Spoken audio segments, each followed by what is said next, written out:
The 49ers Rush Podcast.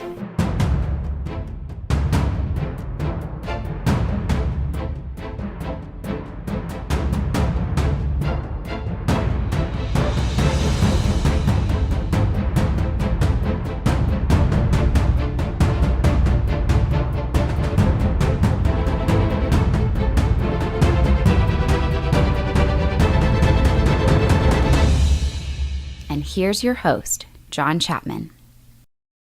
Oh, man. Oh, man. What a terrible ending. And just really the whole game kind of went bad. But the 49ers lose. They come up short. We're recording this immediately after the show, or after the game, I should say. The 49ers lose 24-20 to a divisional rival in week 1. And it's awful. Oh, it's so bad. There were so many ways that this game was going that was just incredible. And, leading up to the fourth quarter drive, and we're going to talk through a lot of those things. We're going to talk through a lot of what happened, blame, all those things. And if you're joining us, man, this is vent session. Because here's the deal. The 49ers are 0-1, coming off the Super Bowl loss. You want to talk about Super Bowl hangover and all that stuff. We can get to that. But here's what you got to understand, okay? And this is going to be my driving theme through this whole thing. As a player, as a coach, as a fan, you handle loss differently. But the one thing that stays the same, you spend 24 hours dealing with it, and then you move on, okay? Now, obviously, some things have to be addressed. A lot of things have to be addressed. Jimmy Garoppolo, for sure. The defense, oh my gosh. There's lots of things. Special teams. Dante Johnson, golly. I just feel like no matter what, that guy, he's going to haunt me in my dreams forever, I swear to God. But you take it, and you move on. There's never been a team that's been 16-0 and win the Super Bowl. It's never happened. Every team's lost, okay? You can talk about the Miami Dolphins. They had a 12-game season. It's a big-time difference there. But you lost to a division rival, and it hurts, and it sucks. My kids were very, very upset. My oldest, he was laying the slander down, man, and I had to get on to him and just be like, hey, here's the deal. We got to deal with this, and it affects us all differently. But whenever you look at what happened with the game, and there's a lot of bad stuff going on with the game, and we're going to deal with those.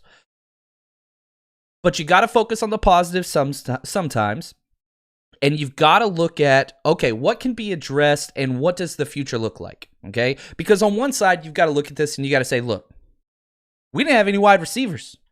All of our entire wide receiver core amounted for 4 catches for 41 yards. That's it. Okay, that's one issue, all right? Jimmy Garoppolo, definitely.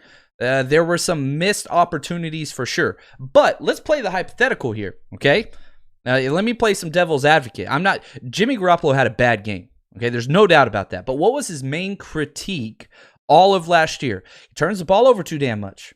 Well, guess what? He didn't turn the ball over once. 2 touchdowns, 259 yards. Everybody's fine with that. He gave his team the lead with about 7 minutes left in the fourth quarter. The defense didn't hold at all. The defense was my biggest problem. We'll talk about that. But he brought his team back. Then the last drive, of course, he crapped the bed. But, I just tweeted this out. An insane thing. Jimmy Garoppolo had a much better passer rating than Kyler Murray. Now, I'm not saying that's the end-all, be-all. That's not what I'm saying at all. Kyler Murray had a 78.1 passer rating, and Jimmy Garoppolo had a 103. Obviously, Kyler Murray played way better than Jimmy Garoppolo could ever dream of during this game. There's no doubt about that. But constantly throughout the game, he was so scared to throw it to his wide receivers. The 2 touchdown passes were to running backs. You go back to the first quarter, he's just peppering George Kittle. I mean, that's just what the game plan was. Well, George Kittle gets hurt in the second quarter. Terrible pass by Jimmy. I think that was probably the worst pass of the game, personally, where he got Kittle rolled up. Now, the good thing is, Kittle came back, but he never had another target through the entire second half. His snaps went down. And you could tell he wasn't 100%. You could see him grimacing and all that kind of stuff on the sidelines. But you've got to get Kittle involved. If he's healthy enough to be out there, you got to get him involved. That's a problem. That's a Kyle Shanahan problem and a Jimmy Garoppolo problem. But they were doubling the tight end, okay? There's no doubt about that. We saw that. It didn't work early on when Kittle was healthy. But the whole second half, he doesn't get anything. So now you don't have your starting 2 wide receivers. You don't have the all-time leading receiving yardage in a season tight end. So now you're down to running backs and Dante Pettis. And let me say this, okay? Here's my Pettis take. I've always been very reserved and saying, Pettis is a bust and all those things. Well, guess what? And maybe this is my overreaction of today. Dante Pettis is done. You don't cut him. You can't do that. You need wide receiver depth, whatever else. Dante Pettis is done. The fact that he came out of this game with 0 catches, and I even said this is his game. He can prove he belongs, or it's going to be over. Dante Pettis is done. He's done. He'll stay on the roster, and he'll be a depth play. He's absolutely done. Jimmy Garoppolo targeted him 1 time, and it was on a post corner route, and the ball was overthrown. Okay, this was a bad pass by Jimmy, but he did, try to throw it deep to Pettis, and Pettis, as the point of the ball coming down, and it's a contested catch, there's people around him, you see him just let up. You see him just let up. If he laid out, would he have caught the ball? Probably not, but it's a mentality issue, and you can't be weak, and you can't be soft. Dante Pettis, I'm telling you this right now, he's done. He is done. D-U-N. Hooked on phonics work for me. He's done. Now, let's stay on the offensive side for a while. And let's get through some comments, okay? There's a lot of people here, and I want this to be your episode. If this is your first time listening to the 49ers Rush, I just want to say thanks. And we're not going anywhere, right? The season's not over after 1 game. We got 16 regular season games. The Niners last year, they lost 3 games. Here we are. And you look at the Cardinals, we've struggled with the Cardinals. We're 2-9. 2-9 versus the damn Cardinals in our last 11 matches. For some reason, they always play us tough. There's some major issues. So let's get through some of these comments, questions, and let's deal with some of this stuff. Let's pass around blame. Let's get it out of the way, because guess what? Whenever the film comes out, and we're going to do the Patreon breakdowns, and we're going to do all that stuff, and we're going to understand once we can watch the film from every different angle and understand this and that. And as a coach, the rule is always this. The film is never as bad as you think it is, and it sure as hell is never as good as you think it is. So yeah, there are some players that laid huge goose eggs for me today. Most notably, Dante Pettis for sure, but also Quan Alexander. Quan Alexander sucked today. He was the worst player on the field, and I don't even think it's questionable. How many missed tackles, missed assignments, running himself out of the play. He's always missed tackles, but Quan Alexander was the worst player on the field for either team today, and I don't even think it's debatable personally. Now, once we go through and we watch film, and I watch 56 on every damn play, that might change. Drake Greenlaw was fire every single play he got out there. Now, he's only out there in base situations because Kyle Shanahan said, he's the Sam. He's not the Will backer. That's a total mistake. That's a huge mistake. Anyway, let's go to these questions, and we're going to deal with them. Here we go. From M. McKay Green. Do you think we should give Mullins the reins? Hell no, I do not. Hell no, I do not. Jimmy Garoppolo wins games. He gave his team the chance to win. He put his team ahead in the 4th quarter. Defense laid an egg. He drove all the way down the field again, missed the 4th and 5. Did he have a good game? No. He was a below-average starter this week. You do not give up on your quarterback that got you to the Super Bowl. You can say the defense. You can talk about the run game. That's fine. I don't disagree with those things. But no, Jimmy Garoppolo is your guy. Now, you start talking 0-5, something along those lines, then okay, we can entertain that conversation. You lost a close game to a divisional opponent. Week 1, the weirdest damn week 1 we've ever had. No preseason, COVID, no OTAs, no mini camps, no any of that stuff. So everything of this, you have to use qualifiers. Now, you can step back and say, well, we lost. Yeah, you're right. But that doesn't mean you throw the whole damn thing out. Even Quan Alexander, who I'm pissed at because, one, he sucked so bad in the Super Bowl and the NFC Championship and Week 1, but I don't think that you throw him out. I don't think you cut him. I don't think that that's helpful. What I would do personally with Quan is I'd move him to Sam and I'd promote Drake Greenlaw. But that's just me. With Jimmy G, I think you have a heartfelt conversation and you tell him you're not getting the damn job done. But again, looking for Jimmy G, the one thing everybody said is you got to cut down on turnovers. He had a non-turnover game. 2 touchdown passes, 250 yards. That's winning football for a quarterback. But it didn't happen. Yeah, he had Kendrick Bourne in the end zone. I'm with you, Adam. And that was a bad pass. It was underthrown. It was not pass interference. There was no contact made. There's no face guarding in the NFL. That's a college rule. But yeah, that was a bad pass. That was a bad pass. That's all there is. Yeah, I love this. Kaleo. Receivers were non-existent. You're exactly right.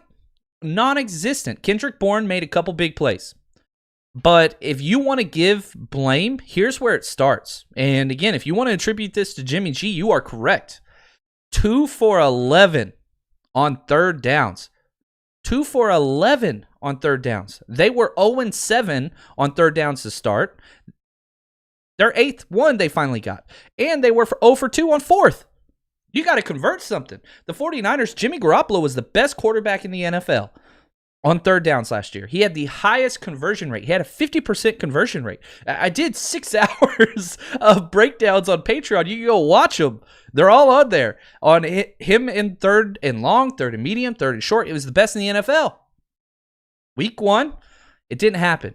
Now, if Deebo Samuel was out there, would that change some of that stuff? I think so. If George Kittle doesn't get hurt in the first half, does that change some of that? Yeah, I think so. Brandon Ayuk, who was the best wide receiver in camp, yeah, I think that helps. But there's major problems there. And again, you look at third and fourth down. Cardinals were 7 for 14. 50%, that's elite. We were 2 for 13 if you combine third and fourth downs. That's absolutely sewer. It's abysmal. I can use the damn word. It was abysmal. It was terrible. It was bad. So you've got to have wide receivers in this league. There's no doubt about that. But the few times the wide receivers did get open, did Jimmy miss them? Yeah, he did. There's no doubt about that. But 19 for 33 passing, yeah, that's not great. That's not great. His percentages were bad, and he made some very bad choices. You know, the play that pissed me off most about Jimmy Garoppolo was in the fourth quarter whenever he threw the crossing route. It was like 3rd and 4. He threw a crossing route, a 2-yard crosser, in coverage, short of the sticks, with the defender right on top of him. That play, and the ball was on point. It was incomplete because it was just contested too much. That was the play where I freaking blew my lid. Not the Kendrick Bourne in the end zone. It wasn't a great pass, but he should have released it earlier. There's no doubt about that. But I don't know. There were a lot of glimpses by Jimmy Garoppolo, but he definitely missed a lot right there. Yeah, Thomas, I love this. The Dante is cursed, I swear. You know, I said I wasn't going to say his name. I'm just going to call him number 27 on that freaking blocked punt, which is a turnover, and it's worse than a turnover because they got the ball on their own 10. You know, that was a 7-point swing. Special teams, that cost us. That punt play cost us. If you go back to the start of this game, you're up 10-0. You have shut them down. 3 and out, 3 and out. You scored, you know, Raheem Mostert. What an awesome job receiving. We haven't seen Raheem Mostert show that in the receiving game ever. And he played really, really well all in all. Did he have a lot of big run plays? No. But, you know, as a running team, whenever you go out there and you average 4.9 yards per rush, you're doing a hell of a job. So shout out. This isn't everybody lost this game, okay? Raheem Mostert played amazing. This is his first ever NFL start, and he was great, okay? But I forget where I was. Sorry about this. Dante, 10-0. You're about to punt the ball away. No big deal. You got a 2-possession lead. And all they did was just a simple stunt through the A-gap. Well, guess what? Your job as the personal protector is to take the first inside threat. So the guy comes at you, you check him, let him go to the outside. That's not where the threat is any longer. You pick up the inside. And literally, there are rules for a punt protector you can only take one step inside. You can take one step inside, then your eyes and your free hand, you can't even step outside with both hands. Teams don't let you do that. You take one step, one hand to the outside, eyes and free hand all stay to the inside. Like, this is like high school, JV, middle school stuff. Dante Johnson, God bless it, man. I might drop my first F-bomb and we're almost to like episode 300. Why not? We do a live show. There's gonna be one, get through there sometime. But yeah, that's rough. Let's Mr. Superfly, I like this. Do you think Bosa and Ford were playing not to get injured? Bosa played great. Bosa was flying all over the place like he always does, sacrificing his body. Bosa played great, made stops in the run game, pressures on the quarterback. D Ford, I tweeted this out. D Ford looked like he was 300 pounds. At the snap of the ball, he just stand up. Like, where Ford has made his bread and butter in this league, he has an elite get-off. That first step, and you can go back to his Auburn film whenever we were grading him for the draft. Amazing first step. That was non-existent. He looked like physically, he didn't look like he weighed 300 pounds. I'm saying speed-wise, it looked like he weighed 300 pounds. And there were a few plays after the play was over, he was just standing there grimacing. He couldn't stand, like it was hurting him. And you go to the last 2 or 3 drives of the game, he wasn't out there. Eric Armstead stayed at the left end. Ford looked awful. So I don't know if he needs to go on IR. I don't know what it is, but he is not okay. And if he is fully healthy, then yeah, you need to try to unload him for a 5th rounder. I'd be happy, but I don't think anybody's going to take that contract. So Bosa was great. And I think the PFF, the film, everything, there's film, then there's analytics and all those things. But I think film and analytics, when they agree on something, I think that tells us something. And, we'll have to wait for all the numbers to come out. We'll do that on our Tuesday episode this week. But Bosa was great. Ford was awful. Ford was trash. I don't even know if he even made a tackle. Did he get in on a tackle? Yeah, he did. He got in. He had 1 solo tackle and 2 assisted tackles, and that's it. We'll have to see on pressures, but he was almost non-existent. He just went out there. And that's kind of a thing. The 3rd and short runs, delayed routes. Yep, that was a problem. And F. Bill O'Brien, that dude has just ruined the NFC West. You got to give it up, man. You got to be honest with what he did. And let's talk a little bit defense now, and let's focus on what the game plan was. The game plan was this: bend but don't break. Allow the short outs and the comeback routes. Allow that. That's okay.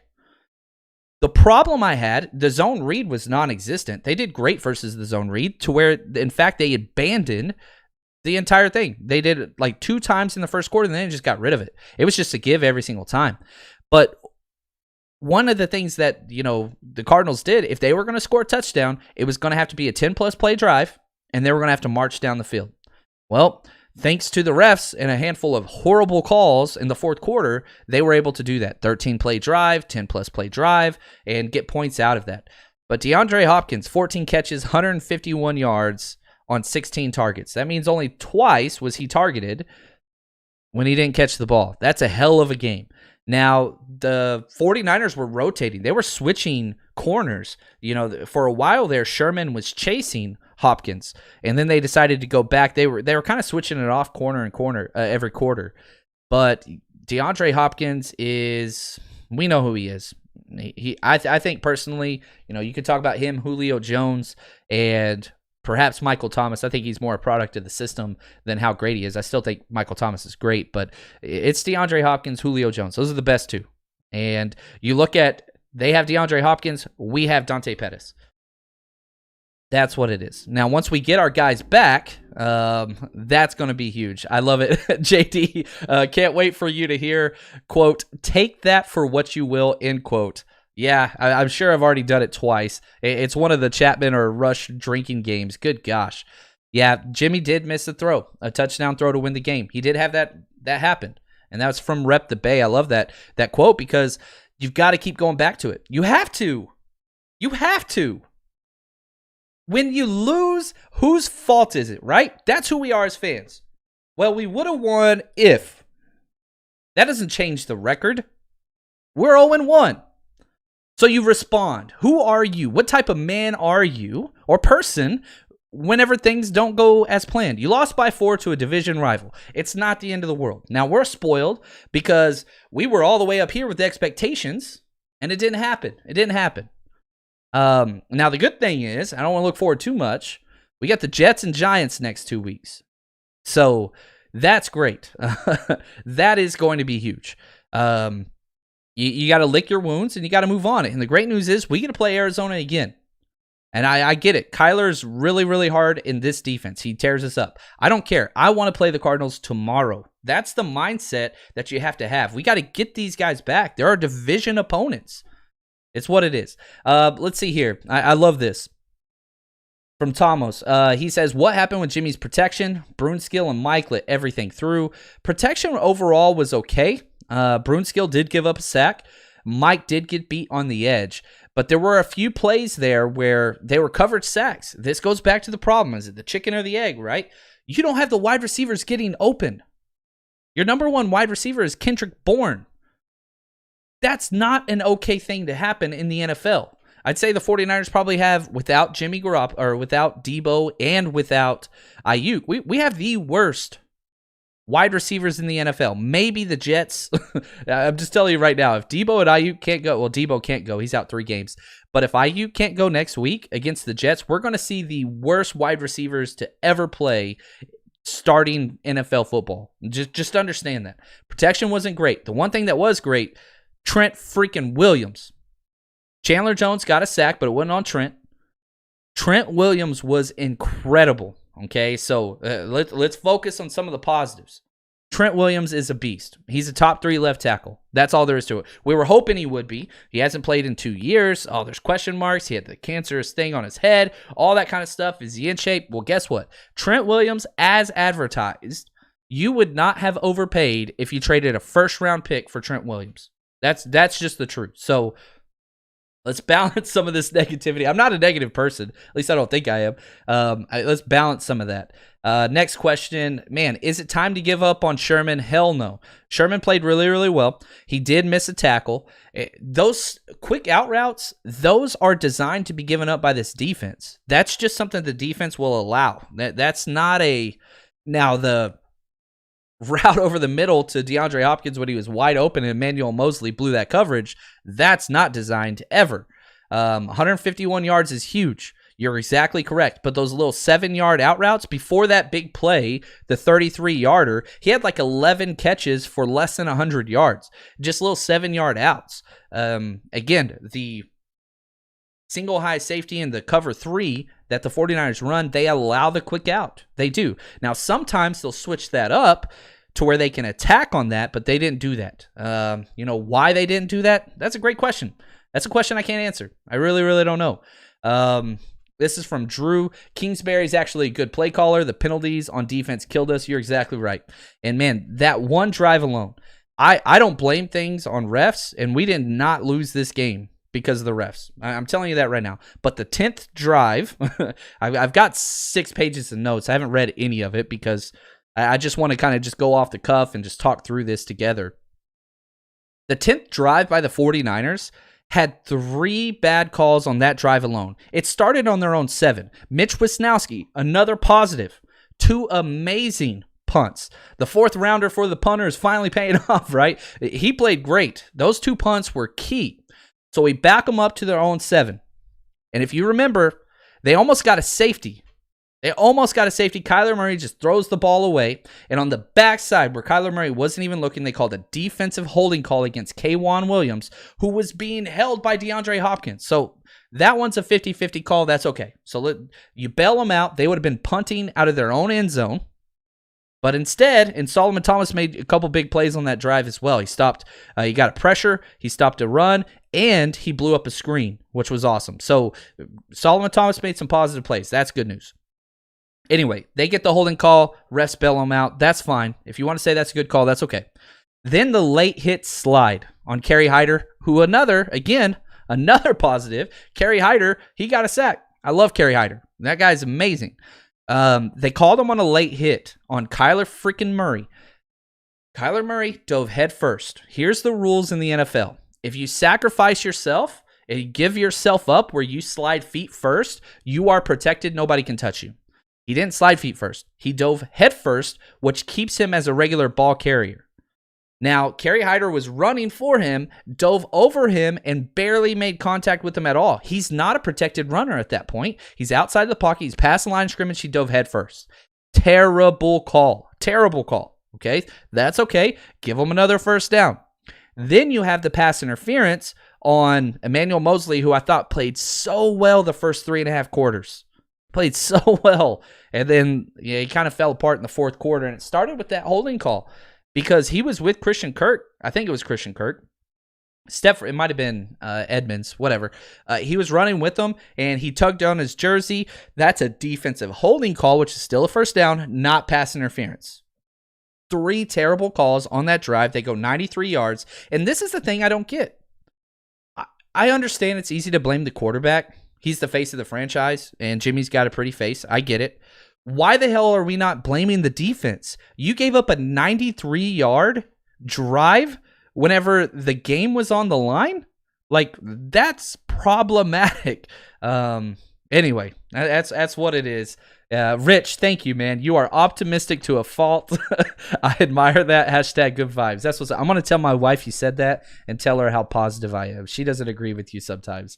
Anyway, from Mikey, does this show that preseason games matter? Yeah, the 49ers should have had an advantage because they were bringing back so many starters and they were bringing back the coaching staff and all those things. Well, once the injuries started mounting up, we're down 2 centers. That was problematic.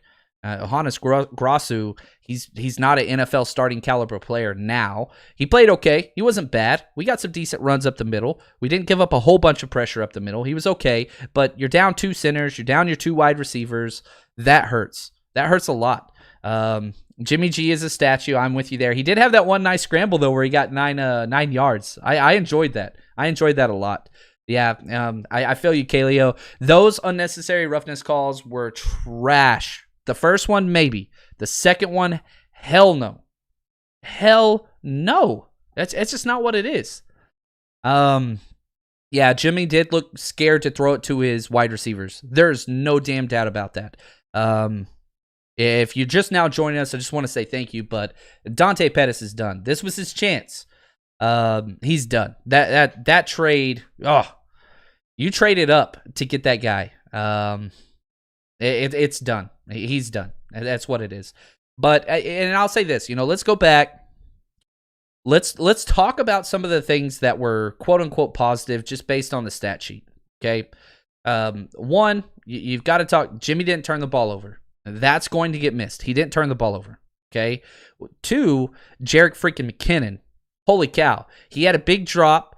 It wouldn't have been a first down, but we would have been in field goal range. That would have changed things because that would have been, 3-point difference. You could have kicked a field goal at the end of the game to win it, whatever else. But the pass was behind him. It was like 3rd and 8, and it was like 3rd and 10. Jimmy throws like a 6 or 7 yard pass to Jerick McKinnon, and it's behind him. He had a pull behind him, hit him in both of his hands, and he dropped it, almost got intercepted, but it didn't. They chose to punt the ball. Now, because of the drop pass, it would have been a 54-yard field goal. Well, earlier in the game, Robbie Gould made a 52-yard field goal, right? So this 2-yard, they decided that was just too much. Let's pin them deep. But if you would have made that 6-7-yard catch, that would have bumped it up to a 48-yard field goal. That's money for Robbie Gould. So a little bitty thing there. That was huge. A drop pass by Jerick McKinnon, but he got 2 touchdowns. And I'm sorry, 1 touchdown. But he looked really, really good, especially running routes. That was huge. Our running backs out of the backfield looked great. I mean, the fact that Kyle Juszczyk had more yards receiving on 1 catch than all of our wide receivers combined. Kyle Juszczyk, our fullback, had more yards on 1 catch than all of our wide receivers combined. That's just eye-opening. We thought our wide receivers were bad last year that we traded to get Emmanuel Sanders. Well, guess what? I would not be shocked if Kyle Shanahan and John Lynch go home right now and just start calling people up. Now, the problem is NFL teams still are convinced that they have a shot at the playoffs that don't. And so everybody can't really go into sell now mode. So you can't really go get somebody unless you're willing to overpay. I don't want the 49ers to overpay. John Lynch has shown they will not overpay since they have shown up in trade capital. But you're going to have to wait. Now, you wait a month. You're getting Debo back in 3 weeks. Brandon Ayuk should be healthy. Is that enough? I'm telling you, our wide receivers aren't going to be good enough all year. Even if those two guys are amazing, that's only 2 wide receivers. Kendrick Bourne is a third option, mixed in there with some Trent Taylor. Yeah, I'm okay with that. But it's still not great. And especially when George Kittle's injured. I really wish they would have thrown in, some more Jordan Reed. He did get 2 catches, which was nice, and he looked good on those 2 catches. Get him the ball a little bit more. And Tevin Coleman, I thought, looked really good coming in mop-up duty. He was the third running back, which we have always wanted. He goes out there, gets 4 rushes for 18 yards. That's great. That's 4.5 yards a pop from Tevin Coleman. No problems. And he made a nice catch for 6 yards as well. So I think that's key as well. So the running backs are great. Trent Williams is great. Bosa is great. Fred Warner played amazing. He did miss a tackle on the hole that led to a first down. That was problematic. Drake Greenlaw's freaking unreal. I know I have rose-colored glasses on whenever I talk about Drake Greenlaw, but holy freaking cow. That kid, we finally get a turnover from our safeties, and it came because of Drake Greenlaw. He got the tipped pass. Jaquaski Tart comes down with the interception. Understand, we now have the same interception total for the safety position than we did through 19 games in the 2019 season. The safeties didn't get an interception until the Super Bowl, and that was the backup, Tarvarius Moore. So the fact that the safeties got an interception, that is gigantic. That is something that I think we need to say, if that can continue, then I think we're pretty damn happy. Now, if you guys did join us on our bets, we didn't do well today. We're still up on the season. We just started betting this week, so we're plus $28 if you follow our bets. And again, as always, if you bet, if I say something about a bet, that I'm putting my money down on that. So just understand, I'm betting with you guys, and I'm going to keep track all year. So we're still up $28 if you are with us. And I do want to say thank you to our sponsor real quick before we jump through some more questions, comments, and just talking more about the game. But just want to say thank you to MyBookie. Here we go. Winning seasons return at MyBookie. Winning season means doubling your first deposit. Winning season means Survivor, Super Contest, Squares, you name it, they have it at MyBookie. And here's the deal. Whenever you're hitting on all of your parlays with your feet up on the couch, enjoying watching the 49ers win, of course, you get to trounce your rivals, brag about it, and make money. And that's what MyBookie brings to us. And I love these guys. They've supported us for a long time. Really do appreciate all they do. So here's the deal. Invest in your intuition. Use promo code 49ers, 49ERS, and double your first deposit. New players get up to $1,000 in free play. Designed to add more excitement to the sports you love and the games you bet. Head over there. They've got live betting on championship futures. You want to put money down on if the 49ers are going to win the Super Bowl, if they're going to win the NFC West, how far they're going to go in the playoffs. All of those things and more are available at mybookie.ag. So it's simple. Make your picks, win big, collect your cash, and again, use promo code 49ers and double your first deposit. Your winning season begins today at mybookie.ag. All right, so here's what I want to do now, because I want to talk through the defensive drive chart, okay? Because it tells a different story than the feeling we had during the game, okay? So if we look at the total drives that they had, which they had 11 drives on offense. We're talking about when the 49ers on defense. First drive, they hold them to a punt, okay? Pass breakup by Fred Warner. Second drive, a 3-and-out. Great start. Everything, the 49ers defense looks like it did last year. Just as good, if not better, right? Third drive, this is after the blocked punt. They give up a touchdown after one play. Quan Alexander got beat to the edge and gave up a touchdown. Just a simple, arrow out route from the running back. He got beat, okay? How do they respond? They force a 3-and-out afterwards. I was so pumped. Like, all right, they had that fluke. They come out and respond. You force a 3-and-out. That's awesome. Then Quan Alexander misses back-to-back tackles on a drive that started on the 1 damn yard line. You remember the 49ers went for it on 4th and 1, didn't get it. You change that one play, everything changes, but whatever. They start on the 1 yard line. They drive all the way down and make a 52-yard field goal. A 52 damn yard field goal, and all of that was because Quan Alexander missed 2 tackles on 3rd down that would have resulted in punts. So anyway, then after that, how do you respond? You just gave up way too much yardage to a team backed up on their 1. Then you get the interception. Awesome job. Then you go the last possession before the half, and this pissed me off. They started on their own 25-yard line with 30 seconds left. They drove 37 yards in 28 seconds. They kick a 56-yard field goal. Just giving stuff up. Just giving it up quick. Now, you come back out of halftime. You reassess. You regroup. It doesn't go well. Hyder finally gets his sack, which was awesome. And they get a 49-yard field goal. They miss it. But they got a lot of yards that one. Then you hold them to a punt, which was awesome. Then you get the touchdown run by Kyler Murray, which really pissed me off because I think there's some problems with Robert Saleh making adjustments in the game. Nick Bosa talked about before this game, look, we know how to stop Kyler now. And you're right, they do. You got to force him to run inside. When Kyler runs inside, he's pissed off. He slides. He hates it. He wants to run outside. So they did a good job in forcing him to run up the middle, but you had no backers there in zone coverage or in spy watching the mobile quarterback. And so I think that cost him huge, where Kyler Murray was able just to run around freely, rush for over 100 yards. What the hell, man? Make an adjustment. You have 3 of the most athletic linebackers in the NFL. Allow them to be that. It's very, very simple. And if you want to stay in your zone scheme, that's fine. You don't have to clear your linebackers out past the hook to curl zone. Keep them somewhat in the middle of the field because you're forcing you're stopping Kyler Murray to run outside. Where the hell do you think he's going to go? He's going to go up the middle. You're expecting your defensive tackles to make plays, and you saw one of the times where it was one-on-one in the open field with Kyler Murray and Kevin Givens, who's 300 pounds. Well, guess what? Kevin Givens actually made the play. But that should go against you in the coaching world because you're not giving your guys, you're not putting them in position to be successful. You shouldn't be asking Kevin Givens to tackle Kyler Murray one-on-one. That's not good football. It's not a good scheme. So I hated that. And then the last drive, of course, was the touchdown to Hopkins. 8 plays, 75 yards.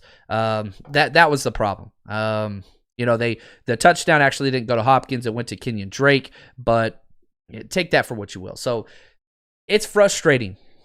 And here's what I think we need to walk away from today. 49ers are 0-1. Seattle won.